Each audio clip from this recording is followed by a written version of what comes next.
highlight reel knockout. How you feel? I feel great. Just blessed and happy for the opportunity. And you know, not a lot of people in this world can say that they do what they love and can make a living out of it. And you know, I'm just happy with what I do. Not a lot of people can say they hit a spinning back kick followed by a spinning back fist. Just take us through the finish. Is that something that you visualized before the fight? Did you see that happening at all? You know, it's something that I've been capable of doing with my Taekwondo background. I competed on the USA national team for USA Taekwondo, but you know, with the help of my coaches, Kenny Johnson with my wrestling, and Brian Popejoy with my striking, and Brandon Bender with my jiu-jitsu, and Kevin Casey, they've helped me embrace my style. And so now I can incorporate techniques that people have never seen before, along with the other base techniques that I must practice. After staying pretty fresh, obviously coming out of this fight unscathed, when do you plan on fighting again? You know, they called me to replace another person for this fight, and every time they call me, I feel like it's somebody saying, "Hey, do you want to live your dreams?" And so I never say no.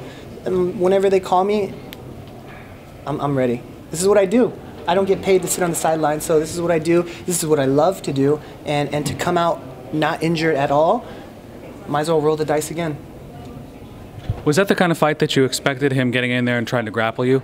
Yeah, of course. I feel that the majority of people are not comfortable striking with me with the certain style that I have. So I knew he was initially going to use a lot of energy to take me down. And as he was on top of me, I can hear him using so much energy. So that's why I feel like in my last fight, I rushed a little bit too much. And when I rushed, I made a mistake. And when you make mistakes at this level, you're going to pay for it. So this time, when I was taken down, I just took my time, kind of got my senses back to me, and when the time was right, I stood back up and I did what I was trained to do.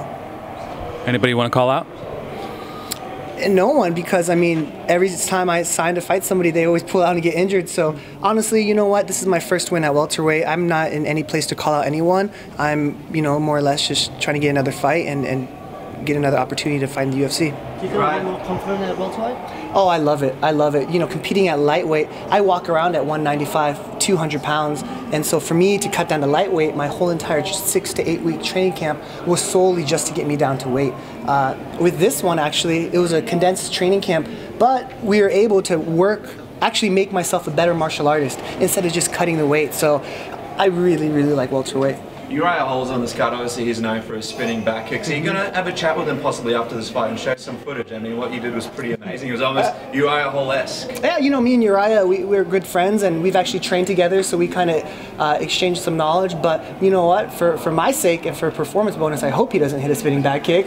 But you know what? I wish everyone the best. This is a great card. I have to thank Rhonda and Joanna and the champions and the challengers who made this event possible, because I feel like I'm a part of history. And this was honestly the best experience of my life. In 2000, Taekwondo was an official Olympic sport in Sydney, Australia, the very first time. And when I was a little kid, I had dreams of competing in that. And now that I'm here in Melbourne, you know, with a big KO knockout in Australia, I feel almost like this is my Olympic gold medal. And that's how proud I am right now. That was a good way to end on that. That's a good way to end. That's how you end an interview. Thanks for doing our job for us. Thank you.